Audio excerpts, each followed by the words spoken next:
Sup, fuckers.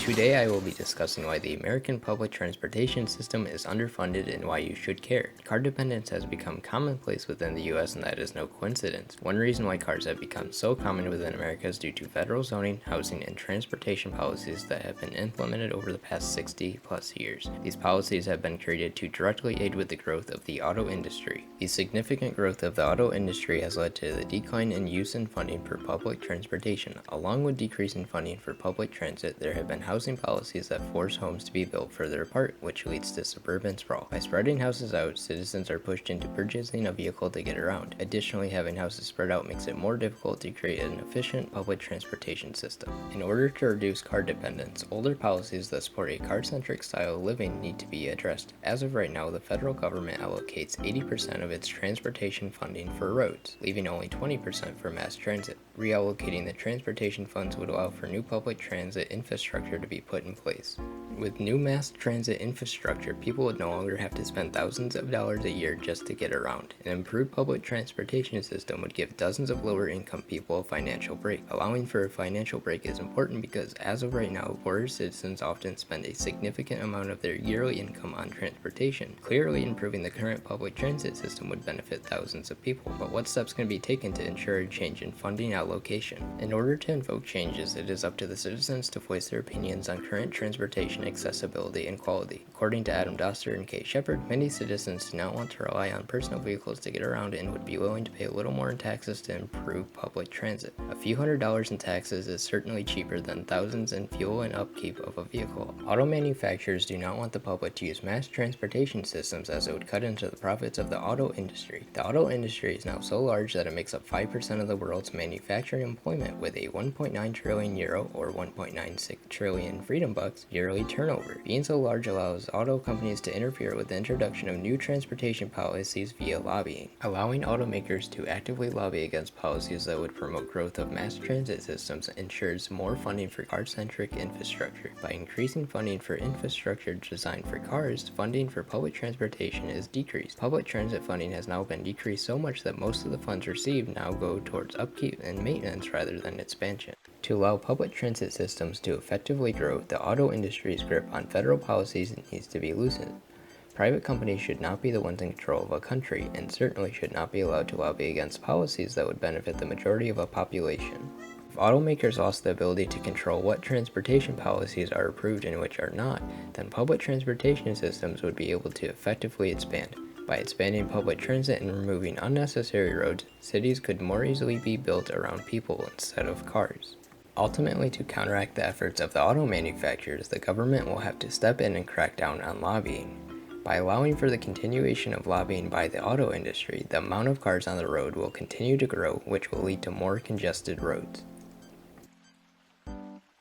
Cars are an incredibly inefficient form of transportation. Personal vehicles take up heaps of space on the road compared to the amount of people they are capable of moving.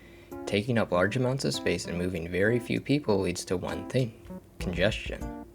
Roads have become so congested that the American Public Transportation Association now estimates that a person that travels during peak traffic hours will spend 62 hours per year sitting in traffic.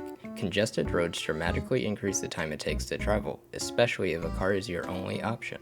Public transportation can easily reduce the number of cars on a road. Unsurprisingly, a vehicle that was created with the intention of moving large amounts of people is much more effective than a personal vehicle. Auto manufacturers convince the government that adding another lane to a highway will improve traffic flow, but in reality, more lanes only allows for more cars, leading to more congestion. A better solution would be to introduce more forms of mass transit, such as trains, trams, and buses. To illustrate the efficiency of a public transit vehicle, just one full train car can remove up to 200 cars from the road. Additionally, a train does not have to sit in traffic like a car, meaning that the only wait is the wait of getting on and off the train.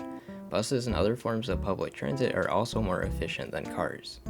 To reduce the amount of congestion on the roads and improve traffic flow, the number of lanes on highways must be cut down to make room for new train tracks and bus lanes. Along with financial and travel time benefits, public transportation can, according to Katrin Latman, also improve a person's overall health. Cars are not only dangerous to a person's physical health, but to one's mental health as well. Not everyone that lives within the United States is capable of using a car. whether that be due to financial purposes or physical limitations. Limited access to transportation can lead to social isolation, which ultimately leads to a decrease in one's mental health. As well as mental health, cars are capable of having a huge impact on a person's physical health. How do cars impact someone's physical health? Car accidents. As reported by the Insurance Institute for Highway Safety, there were 35,766 car crashes and 38,824 deaths within the United States in 2020. As a comparison, in 2021, there were a total of 6 passenger deaths related to train accidents. Improving the health and well-being of U.S. citizens can be done by providing more access to different modes of transportation. Having easier access to public transit will not only ensure a person has a way to get around, but will also reduce the amount of deaths and injuries on the road. To fully see the benefits of using public transportation over a personal vehicle, I would like to show 2 accidents. One where each person is in a car in the same scenario but recreated with a mass transit vehicle. First, let's start with the personal vehicles.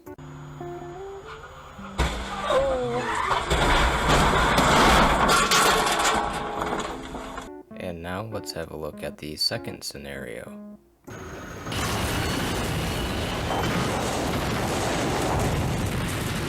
If you were looking closely, you may have noticed that it would have been much safer to be on the train in this scenario. To conclude, the public transportation system within the United States is massively underfunded, and many benefits could be had from increasing funding. However, there are many obstacles in the way, the biggest of which is the auto industry and their distaste for mass transit. But if the automakers can be overruled in the courts, new policies could be put in place to improve public transportation infrastructure. New infrastructure would lead to reduced congestion, car accidents, and financial stresses. So don't be stupid, take the bus.